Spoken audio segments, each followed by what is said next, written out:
નમસ્કાર દર્શક મિત્રો, હું જાનવી નિમાવત अब तक બુલેટિનમાં આપનું સ્વાગત કરું છું। વિસ્તૃત સમાચારો જોતા પહેલા જોઈએ આજની મુખ્ય હેડલાઇન્સ। સૌરાષ્ટ્ર કચ્છમાં હીટવેવની આગાહી, 9 શહેરોનું તાપમાન 40 ડિગ્રીથી વધુ। દરિયાઈ માર્ગના અવરોધે નિકાસના ખર્ચમાં 40% વધારો કરી દીધો। અમદાવાદ વડોદરા એક્સપ્રેસ હાઈવે પર ગોઝારો અકસ્માત 10ના મોત। હવે જોઈએ સમાચાર વિગતવાર। સૌરાષ્ટ્ર સહિત રાજ્યભરમાં ગરમીએ ફરી માથું ઉચક્યું છે। પોરબંદર, જૂનાગઢ અને ગીર સોમનાથમાં યલો એલર્ટ આપવામાં આવ્યું છે। આ 3 જિલ્લાના છૂટાછવાયા વિસ્તારોમાં હીટવેવની સ્થિતિનું નિર્માણ થવાની શક્યતા છે। ગુજરાતના હવામાન અંગેની આગાહી અને મેપ જાહેર કરવામાં આવ્યા હતા। હવામાન વિભાગના મેપમાં જણાવ્યા પ્રમાણે આજે 17 એપ્રિલના દિવસે પોરબંદર, જૂનાગઢ અને ગીર સોમનાથમાં યલો એલર્ટ આપવામાં આવ્યું છે। આ 3 જિલ્લાના છૂટાછવાયા વિસ્તારોમાં હીટવેવની સ્થિતિનું નિર્માણ થવાની શક્યતા છે। 9 શહેરોમાં તાપમાન 40 ડિગ્રીથી વધુ નોંધાયું હતું। ઉદ્યોગ સાહસિકતા અને મજબૂત નિકાસ ક્ષેત્ર માટે જાણીતું ગુજરાત લાલ સમુદ્રના સંકટને કારણે પડકારોનો સામનો કરી રહ્યું છે। આના કારણે લોજિસ્ટિક્સની અડચણોમાં વધારો થયો છે અને એર કાર્ગો ટેરિફમાં વધારો થયો છે, જેના કારણે નિકાસકારો પર શિપમેન્ટ ખર્ચમાં 40% વધારો થયો છે। અમદાવાદ વડોદરા એક્સપ્રેસ હાઈવે પર અકસ્માતમાં 10 લોકોના મોત થયા હતા। નડિયાદ પાસે ટ્રેલરની પાછળ કાર ઘૂસી જતા 10 લોકોના મોત થયા હતા। કાર વડોદરાથી અમદાવાદ તરફ જતી હતી। 108ની ટીમ ઘટના સ્થળે પહોંચી હતી। કાર વડોદરાથી અમદાવાદ તરફ જઈ રહી હતી ત્યારે અકસ્માત થયો હતો। અકસ્માતને પગલે વડોદરા અમદાવાદ એક્સપ્રેસ હાઈવે પર ટ્રાફિક જામ થયો હતો। અકસ્માત એટલો ભયાનક હતો કે અર્ટિગા કારના પતરા કાપીને મૃતદેહો બહાર કાઢવા પડ્યા હતા। આજે રામનવમીનો તહેવાર દેશભરમાં ધામધૂમથી ઉજવવામાં આવી રહ્યો છે। આ વખતની રામનવમી ખૂબ જ ખાસ છે, કારણ કે અયોધ્યામાં રામ મંદિરના નિર્માણ બાદ રામલલ્લાની આ પહેલી રામનવમી છે। અયોધ્યા રામ મંદિરમાં બિરાજમાન રામલલ્લાને સૂર્ય તિલક કરવામાં આવ્યું હતું। સૌરાષ્ટ્રભરમાં આજે દિવાળી જેવો માહોલ જોવા મળ્યો હતો। જામનગર સહિત દેશભરમાં ભગવાન રામના પ્રાગટ્ય દિવસની ઉજવણી ચાલી રહી છે, ત્યારે જામનગરના વિશ્વવિખ્યાત બાલા હનુમાન મંદિર ખાતે રામનવમીની ભવ્ય ઉજવણી કરાઈ હતી। જય શ્રી રામના ગગનભેદી નાદ સાથે મોટી સંખ્યામાં ભક્તો બાલા હનુમાન મંદિર ખાતે ઉમટી પડ્યા હતા અને મહાઆરતીનો લાભ લીધો હતો। પૂજ્ય પ્રેમ ભિક્ષુજી મહારાજ દ્વારા બાલા હનુમાન મંદિર ખાતે રામધૂનની શરૂઆત કરાઈ હતી, જે છેલ્લા 60 વર્ષથી અવિરત ચાલી રહી છે। બીજી બાજુ રામ જન્મોત્સવને લઈ બાલા હનુમાન ખાતે શણગાર અને આરતી કરવામાં આવી હતી, જેનો મોટી સંખ્યામાં લોકોએ લાભ લઈ ધન્યતા અનુભવી હતી। आज रोज भगवान राम नो जन्मोत्सव, रामना भगवान रामचंद्रजीना प्रागट्यनो उत्सव बधाईना भक्तोना अनंत भावथी हर्षने उल्लासनी સાથે આજ મનાવવામાં આવી રહ્યો છે। 1/8/1964 પરમ પૂજ્ય સદગુરુદેવ શ્રી પ્રેમ ભિક્ષુજી મહારાજ કે જેમણે અખંડ સંકીર્તન ચાલુ કરેલું, જે 60 વર્ષથી અવિરતપણે ચાલુ છે, જે 60 વર્ષથી અવિરતપણે રામધૂન ચાલુ છે। અને કલિયુગની અંદર નામ મહિમાનો બહુ મોટો મહિમા છે કે કલી કેવલ હરિનામ આધારા સુમેરે સુમેરે કરે બહુ સિંધુ પારા। હરે નામ હરે નામ હિ કેવલમ કરો નાસ્તિ રેવ નાસ્તિ રેવ નાસ્તિ રેવ ગતિ અન્યથા। કલિયુગમાં અગર જો જીવને પોતાની ગતિ કરાવી હોય તો માત્ર ને માત્ર એક ભગવાન નામનો આશ્રય લેવો જોઈએ। પેલા યુગમાં ભગવાન ધ્યાનથી તપથી મળતા, બીજા યુગની અંદર ભગવાન યજ્ઞ કરવાથી મળતા, બીજા યુગની અંદર ભગવાન સેવાથી મળતા, પણ કલિકાળની અંદર માત્ર ભગવાનનું નામ લેવાથી ભગવાન મરી જાય છે। તો આવા પરમાત્માનું નામ પેલા હજારો વર્ષ તપ કરે તો ભગવાન આપણે કઈ સાંભળતા, અત્યારે ભગવાનનું નામ લે તો ભગવાન આપણું સાંભળે છે। તો માત્ર એવું ગુરુ મહારાજે અહીંયા આખંડ રામધૂન ચાલુ કરેલું છે અને અહીંયા આવી અને બધાને એક સંદેશો આપવાનો કે અડધો કલાક તમારાથી થાય બધા ભેગા મળી અહીંયા આવો, ભગવાનના નામનું સંકીર્તન કરો અને આજે ભગવાન રામના જન્મોત્સવની બધાઈને વધામણી। જય શ્રી રામ। જૂનાગઢ શહેરના ઉપરકોટ રોડ પર આવેલા 750 વર્ષ જૂના પ્રાચીન રામ મંદિર ખાતે આજે રામનવમી ભગવાન રામચંદ્રજીના જન્મોત્સવની મહાઆરતી સાથે ઉજવણી કરવામાં આવી હતી। વહેલી સવારથી રામ મંદિર ખાતે ભક્તો દર્શન કરવા ઉમટી પડ્યા હતા, ત્યારે મધ્ય બપોરે 12 વાગ્યે ભગવાન રામચંદ્રજીના જન્મોત્સવની મહાઆરતી કરવામાં આવી હતી અને ભગવાનને ભોગ ધરવામાં આવ્યો હતો। આ તકે મોટી સંખ્યામાં ભક્તોએ દર્શનનો લાભ લીધો હતો। ઉપરકોટ રામ મંદિરના મહંત શ્રેયસદાસ તેમજ રજનીભાઈ અગ્રાવતે જણાવ્યું હતું કે અયોધ્યામાં ભગવાન રામચંદ્રજીની મૂર્તિ પ્રાણ પ્રતિષ્ઠા બાદ દેશભરમાં રામમય વાતાવરણ સર્જાયું હતું। ઉપરકોટ રોડ પર આવેલા પ્રાચીન રામ મંદિર ખાતે પણ શ્યામવર્ણ ભગવાન રામચંદ્રજીની મૂર્તિ છેલ્લા 750 વર્ષથી બિરાજમાન છે. અહીં દર વર્ષે રામ જન્મની ભાવભર ઉજવણી કરવામાં આવે છે. હું દિલીપ સુગાણી જુનાગઢ ખાતે ઉપરકોટ ખાતે આવેલા 750 વર્ષ જૂના શ્રી રામ મંદિરની મુલાકાત આજે ઘણા બધા ભાવિકજનો લે છે. આમ તો ભગવાન શ્રી રામ મર્યાદા પુરુષોત્તમ છે. જ્યારે આ વખતે અયોધ્યા નગરી ખાતે શ્રી રામ મૂર્તિની સ્થાપના થઈ તેના પછી જે લોકોમાં જુવાડ છે, માત્ર 140 કરોડ ભારતીય નહીં પણ સમગ્ર વિશ્વમાં જે ડંકો વાગ્યો છે અને એ ડંકાના હિસાબે આજે અહીંયા લોકો દર્શન કરવા તો આવે છે. થોડી જ વાર પહેલાં આરતીના પણ દર્શન કર્યા, અહીંયા પ્રસાદ લીધો અને જે આસ્થાનું કેન્દ્ર છે, લોકોની મનોકામના તમામ પૂર્ણ થાય છે. ભગવાન શ્રી રામને આજના દિવસે સર્વે મારા ભાઈઓ અને બહેનોને હું જય શ્રી રામ કહેવા માંગીશ. સુરત શહેરના ભેસ્તાન વિસ્તારમાં રહેતા પ્રભુ શ્રી રામના ભક્તના ઘરે સોનું, હીરા, પન્ના અને માણેક જડેલો દુર્લભ રામાયણ ગ્રંથ છે. 530 પાનાની આ રામાયણમાં 222 તોલા સોનાની શાહીથી રામાયણની ચોપાઈ લખાઈ છે. તેમાં 10 કિલો ચાંદી, 4000 હીરાની સાથે માણેક અને પન્ના જેવા રત્નોનો પણ પ્રયોગ કરવામાં આવ્યો છે. તેવું કવર 5-5 કિલો ચાંદીમાંથી બનાવાયું છે. દર રામનવમીએ ભક્તોને દર્શન કરાવાય છે. બાકીના દિવસોમાં બેંકના લોકરમાં રાખવામાં આવે છે. 43 વર્ષ પહેલા આ ગ્રંથ લખાયો હતો.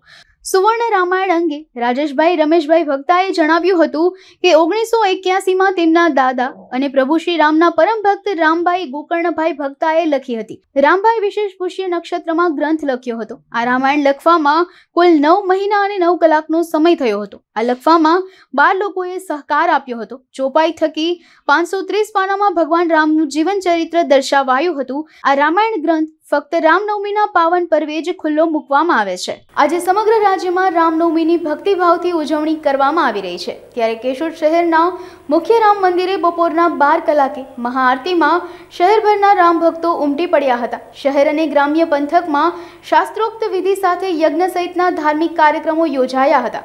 શહેરના શ્રી રામના મંદિરોમાં જય શ્રી રામના નારાઓથી ગુંજી ઉઠ્યા. વિશ્વ હિન્દુ પરિષદ સહિતના હિન્દુ સંગઠનો દ્વારા શહેરના મુખ્ય રસ્તાઓને રોશનીથી અને ધજા પતાકાથી સુશોભિત કરવામાં આવ્યા હતા. શહેરના રામ મંદિરની ભવ્ય આરતી બાદ સૌરાષ્ટ્રની મોટી શોભાયાત્રા યોજવાનું આયોજન કરવામાં આવ્યું છે. આ ઉપરાંત તાલુકામાંથી મોટી સંખ્યામાં ભાવિકોનું ઘોડાપુર ઉમટી પડ્યું હતું. જય શ્રી રામ. મારું નામ બુદ્ધિભાઈ ભટ્ટ છે. હું શ્રી રામ મંદિરના પૂજારી છું અને કેશોદમાં આવેલ શ્રી મીઠારામ ભગતની જગ્યા તરીકે આ કેશોદમાં ઓળખાય છે અને અતિ પ્રાચીનથી આ મંદિર અહીંયા આવેલું છે. આજનો પવિત્ર દિવસ કે ચૈત્ર સુદ નોમ અને શ્રી ભગવાન રામનવમીના જન્મ જયંતિ નિમિત્તે આજે અહીંયા ખૂબ જ ભક્તોનો ઘસારો સવારથી રહેલો છે અને ઘણા બધા ભક્તોએ આ ભગવાનના અલગ પ્રકારના શૃંગારના દર્શન કરેલા છે.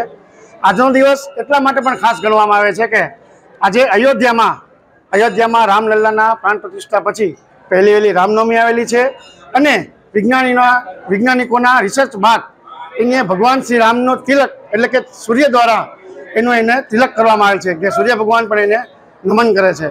આજે અહીંયા એક યજ્ઞનું આયોજન કરવામાં આવેલ છે. દર વર્ષની જેમ હજારો ભક્તોના માટે પ્રસાદીનું આયોજન કરવામાં આવે છે અને કેશોદમાં બજરંગદળ વિશ્વ હિન્દુ પરિષદના સહયોગથી ખૂબ જ ધામધૂમપૂર્વક આજે રામનવમીની ઉજવણી કરવામાં આવે છે. જય શ્રી રામ. રામનવમીના પાવન પર્વે રાજ્યભરના મંદિરોમાં ભક્તોનું ઘોડાપુર જોવા મળી રહ્યું છે.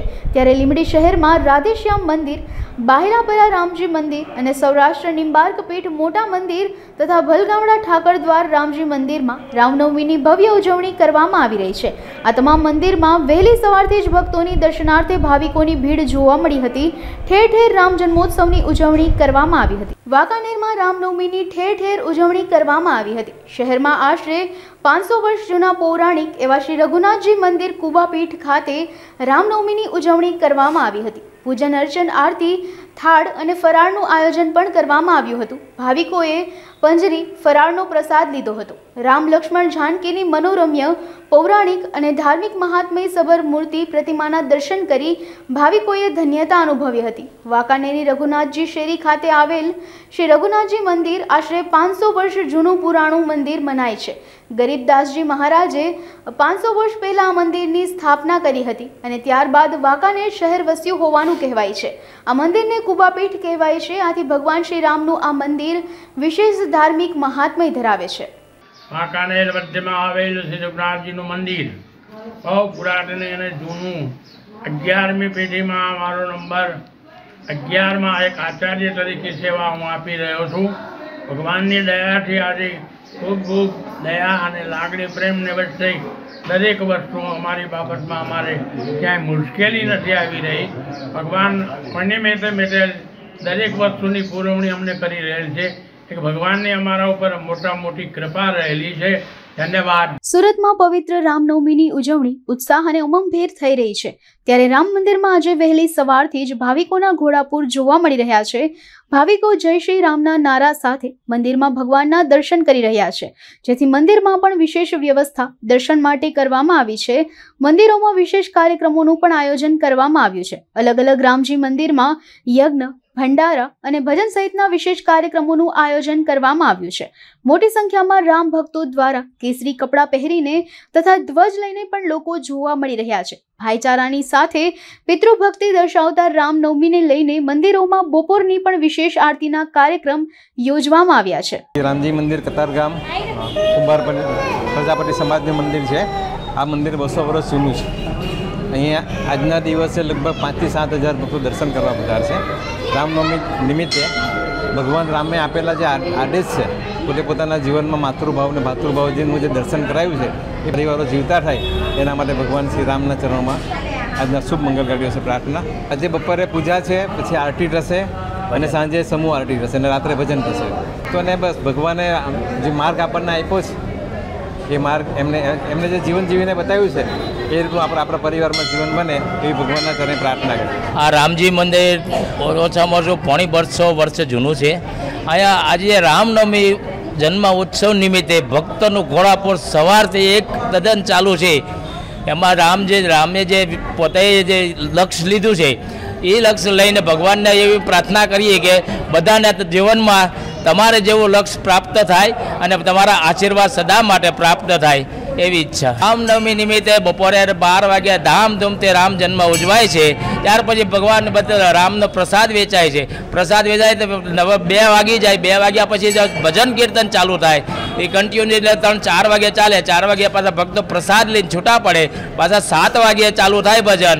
રાતના 11 વાગ્યા સુધી આ ભજન ચાલુ રહે છે અમારે ત્યાં. તો આજે દર્શન કરવા માટે 8-10 હજાર તો અત્યાર મોદીમાં થઈ ગયા છે. બરાબર. એટલે રામ જન્મ થશે ત્યાર પછી તો અહીંયા તમને ઊભવાની જગ્યા પણ નહીં મળે, આટલા ભક્તો આવે છે. રામ વિશે તો જેટલું કહીએ એટલું ઓછું છે. કારણ કે એનું જીવનનું લક્ષ્ય હતું, એની જે રાહ બતાવી છે, માતૃપ્રેમ પિતૃપ્રેમ બતાવ્યો છે. જો એ પ્રમાણે માણસ અત્યારે ચાલે તો કોઈ માણસ દુઃખી ન થાય ક્યારે. રાજકોટ લોકસભાના કોંગ્રેસના ઉમેદવાર પરેશ ધાનાણીએ પ્રચારના શ્રી ગણેશ કર્યા છે.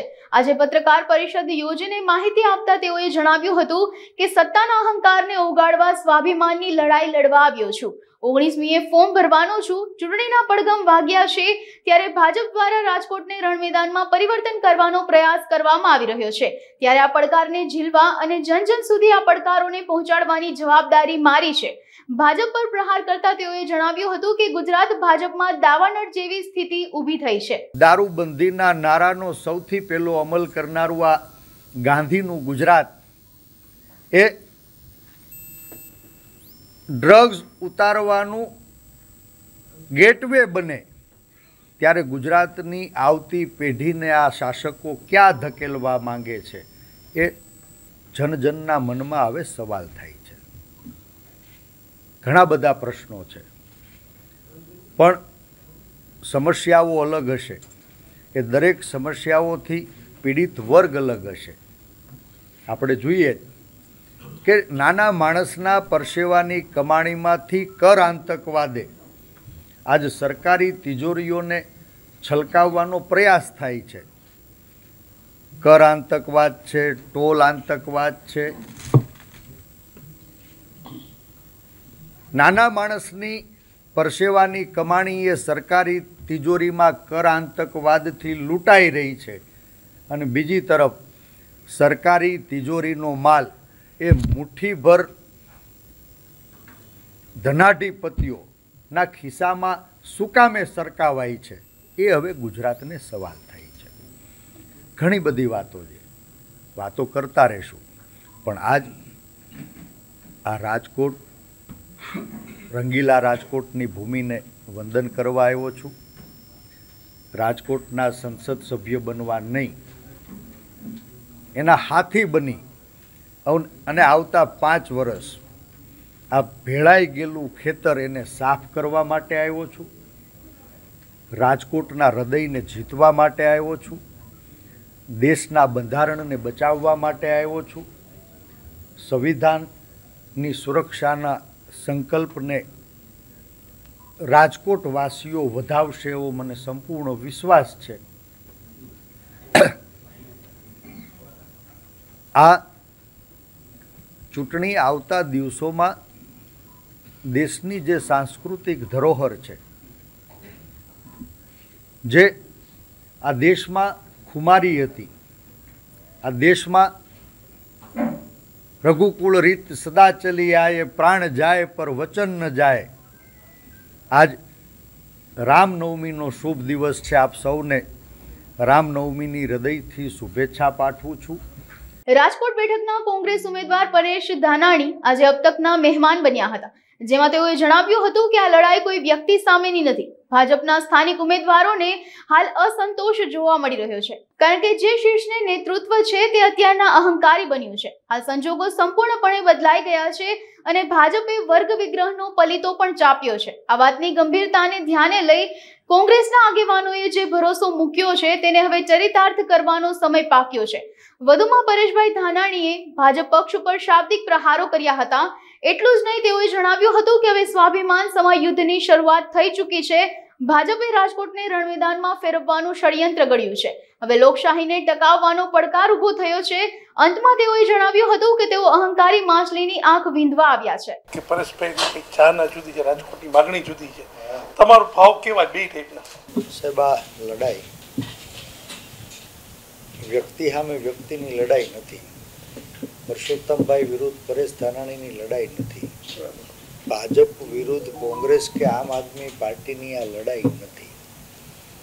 આ લડાઈનું બીજ ભારતીય જનતા પાર્ટીએ રાજકીય રોટલા શેકવા માટે વર્ગ વિગ્રહનો પલીતો ચાપી અને ઈરાદાપૂર્વક ઊભું કર્યું હોય એવું મને લાગે છે.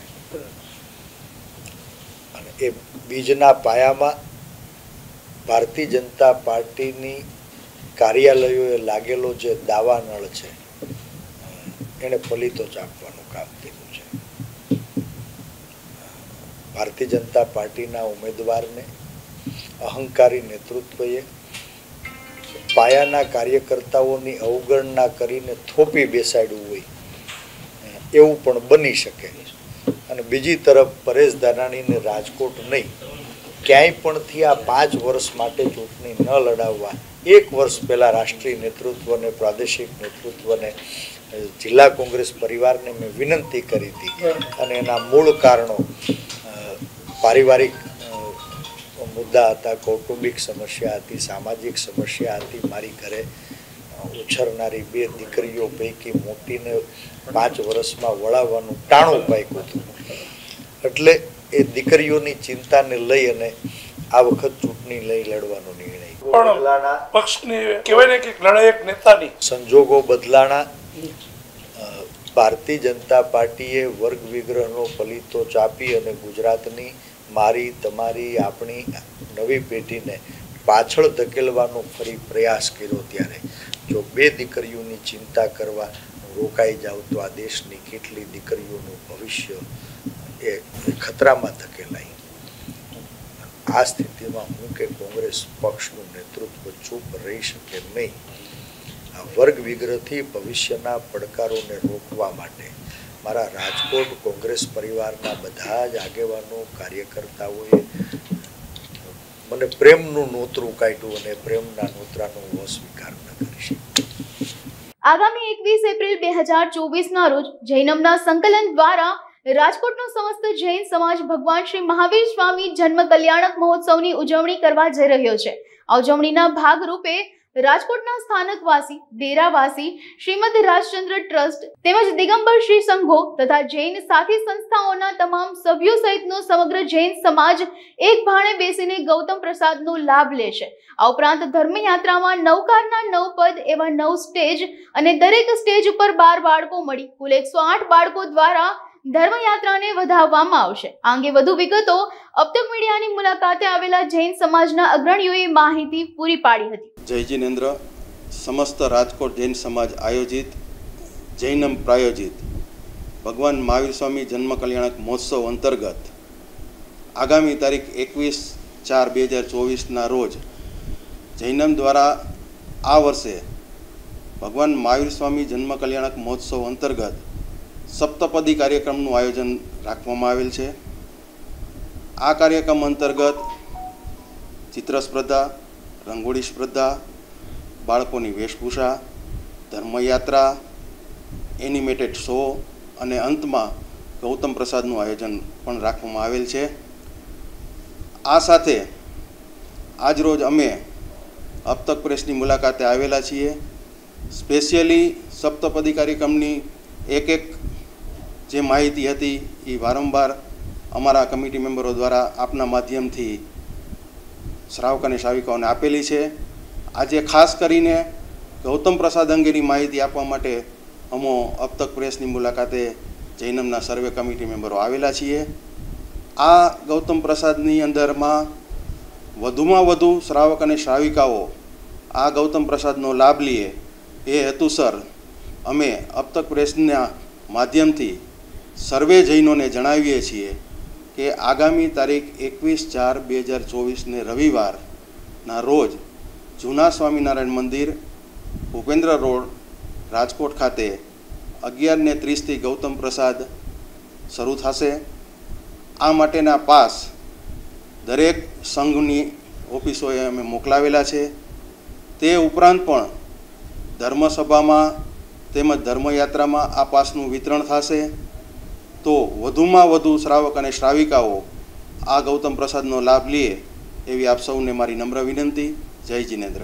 જામનગરમાં પારસ સોસાયટીમાં રહેતા એક વેપારી સાથે રાજકોટના વેપારી પિતા પુત્રએ જુદી જુદી ખેત ઉત્પાદનની જણસીની બાકી રોકાતી 11 કરોડ 18 લાખની રકમ નહીં ચૂકવી વિશ્વાસઘાત અને છેતરપિંડી કર્યાની ફરિયાદ પોલીસમાં નોંધાવાતા ચકચાર મચી ગઈ છે. જે બાકી રકમ પૈકી 5 કરોડ 28 લાખની રકમ RTGS મારફતે ચૂકવી દીધાના ખોટા દસ્તાવેજો પણ બનાવી લીધાનું જાહેર કરાયું છે.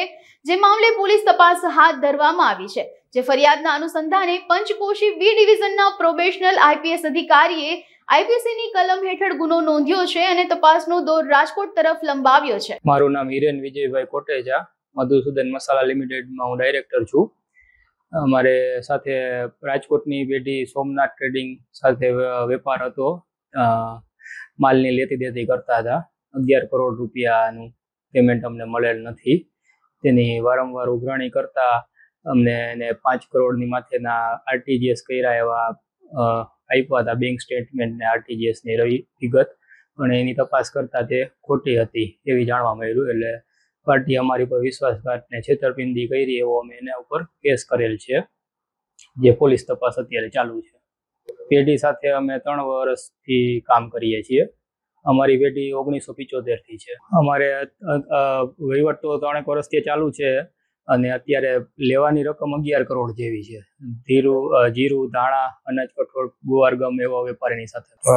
જામનગર જિલ્લાના પંચ B પોલીસ સ્ટેશન વિસ્તારમાં ગઈકાલ રોજ એક છેતરપિંડીનો ગુનો દાખલ કરવામાં આવેલ છે, જેમાં ફરિયાદી શ્રી હિરેનભાઈ વિજયભાઈ કોટેચા નામે ફરિયાદ આપેલ છે કે એમને સોમનાથ ટ્રેડિંગ કંપની અને રામ ફાર્મ કોમોડિટીઝ 2 કંપની પાસે જણસ લેવા અને આપવા બાબતની વ્યવહાર કરેલો.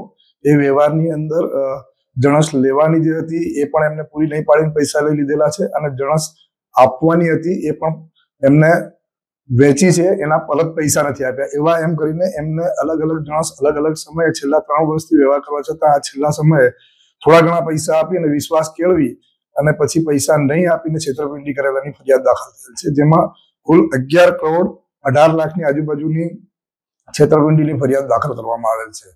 જેમાં ફરિયાદી તરફે માંગણી કરતા આ ફરિયાદમાં જણાવેલ આરોપીઓ પૈકી હેમંતભાઈ દાવડા, રવિભાઈ દાવડા બંને પિતા પુત્ર થાય છે અને રવિભાઈ દાવડાના શાળા પલકભાઈ રૂપારેલ કે જેમના દ્વારા વધુ માંગણી કરતા પૈસાનો નાણાકીય વ્યવહાર આ પલકભાઈ કરતા હોય, પલકભાઈએ 5 કરોડના આરટીજીએસ કરી અને ફરિયાદીને બતાવેલ કે ભાઈ આ આરટીજીએસ તમારા ખાતામાં કરેલ છે, પણ પરંતુ ખાતામાં પૈસા નહીં આવતા એમને વેરીફાઈ કરતા પછી તપાસ કરી તો આરટીજીએસ કરેલું અને બેંકનું એકાઉન્ટની ડિટેલ છે એ બંને વસ્તુ ખોટી મોકલેલ. એટલે કે આ રીતે પણ એમની સાથે છેતરપિંડી કરી અને ખોટી રીતે દસ્તાવેજ ઉભા કરીને કાર્યવાહી કરેલ હોય. પંચ બી પોલીસ સ્ટેશનની અંદર અમે 465, 467, 468, 406, 420 અને 114 મુજબ ગુનો દાખલ કરેલ છે. આ ગુનાની તપાસ હાલ એએસપી શ્રી મીના સાહેબ કરી રહેલ છે.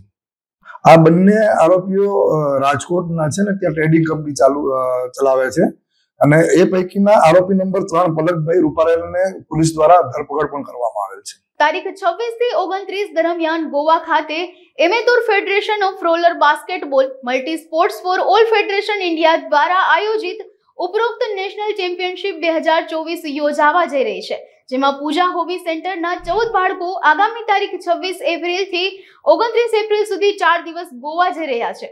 18 થી વધારે રાજ્યોના બાળકો speed skating, quad inline, 500 metre તથા 1000 મીટર નેશનલ લેવલે ભાગ લેવાના છે. આ ઉપરાંત ડાન્સમાં solo dance, duet dance, trio તથા ગ્રુપ ડાન્સમાં 14 બાળકો ભાગ લેવાના છે, જેમાં બાળકો western dance, folk dance, skating dance, contemporary, salsa, Gujarati garba જેવી અવનવી કૃતિઓ રજૂ કરશે.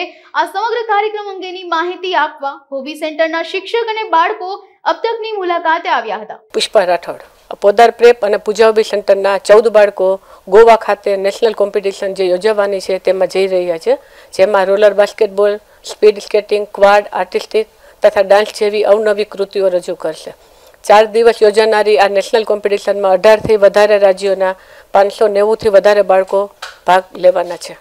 આ બાળકો ઘણા વર્ષથી પૂજા હોબી સેન્ટરમાં ટ્રેનિંગ માટે આવે છે અને ખૂબ જ દિલ દઈને મહેનત કરે છે અને અમારા કોચિસ દ્વારા પણ બાળકોને ખૂબ જ જહેમતપૂર્વક મહેનતથી પોતાનું કાર્ય કરાવવામાં આવે છે. આજની યુવા પેઢી ડિજિટલ મીડિયા તરફ સતત આગળ વધી રહી છે, જેમાં તેઓ પોતાના મૂળભૂત સિદ્ધાંતો અને સંસ્કૃતિને ભૂલી રહ્યા છે. ત્યારે રાજકોટના ડોક્ટર પ્રીતિબેન ભટ્ટે એક આગવી અને ધાર્મિકતાને ઉજાગર કરતી યુટ્યુબ ચેનલ લોન્ચ કરી છે, જેમાં તેઓ ભક્તિમય ભજનો ગાઈ આજની યુવા પેઢીને ધાર્મિકતા પ્રત્યે સજાગ કરશે. આ તકે ડોક્ટર પ્રીતિ ભટ્ટે અબતક મીડિયા હાઉસની મુલાકાત લીધી હતી અને પોતાની યુટ્યુબ ચેનલ અંગે માહિતી આપી હતી. માયસેલ્ફ ડોક્ટર પ્રીતિ ભટ્ટ.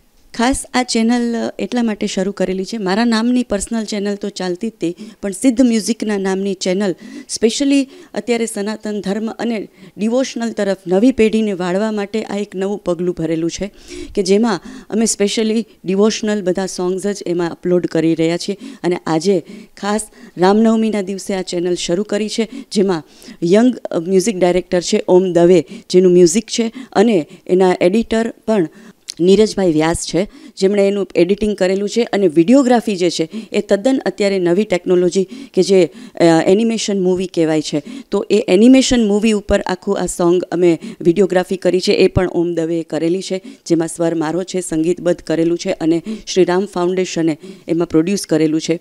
એટલે આ સ્પેશિયલી આ સોંગ અને ભજન જેને કહેવાય, આ ભજન અમે આજે રામનવમીને દિવસે જ અમે લોન્ચ કરીએ છીએ અને આ ભજનની સાથે અમે અમારી આ ચેનલ લોન્ચ કરી રહ્યા છીએ. એ ચેનલનો મેઇન હેતુ એ છે કે આ એનિમેશન મૂવીની સાથે અને ભજનની સાથે નવી પેઢીને ધર્મ અને આપણા ધાર્મિક તહેવારો તરફ અને આપણી જે સનાતન ધર્મ છે એ તરફ વાળવા માટે અને જાગૃતિ લાવવા માટે અમે આ ચેનલની શરૂઆત કરી રહ્યા છીએ. એટલે આજના આ પાવન દિવસે અમે આ ચેનલની શરૂઆત કરીએ છીએ અને અમને આશા છે કે અમને આપ સૌ તરફથી ખૂબ સારો પ્રતિસાદ મળશે.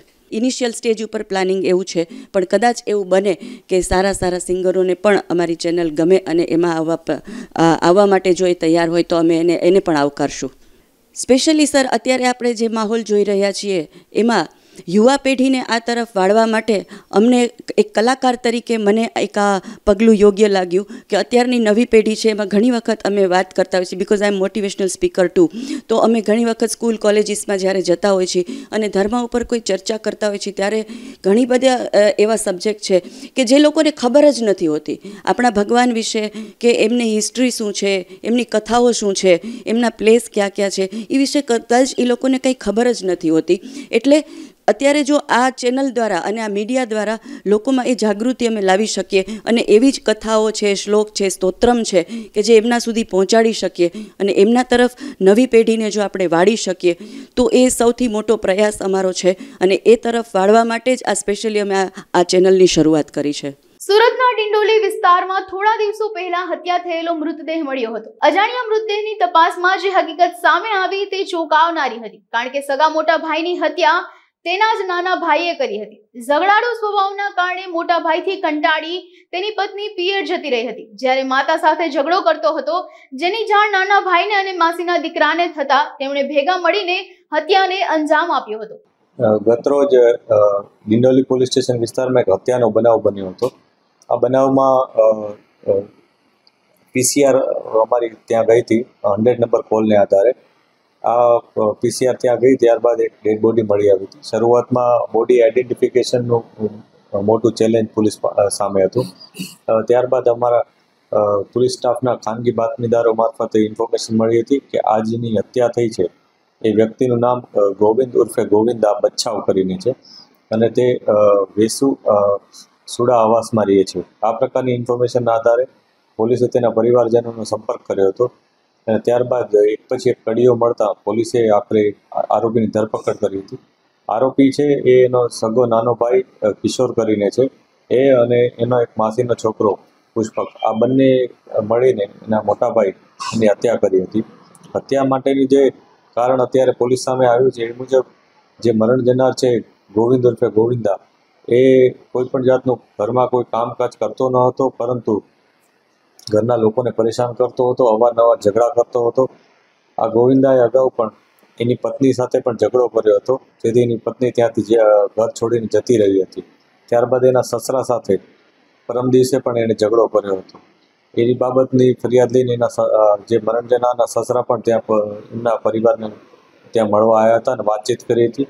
ત્યારબાદ સાંજના સમયે આ મરણ જનારે એમની માતા સાથે પણ ઝઘડો કર્યો હતો અને પરિવારમાં ખૂબ જ એ લોકો પ્રોબ્લેમ ઊભા કર્યા હતા. એ પ્રકારની વાત પોલીસને આરોપીઓ તરફથી મળી છે.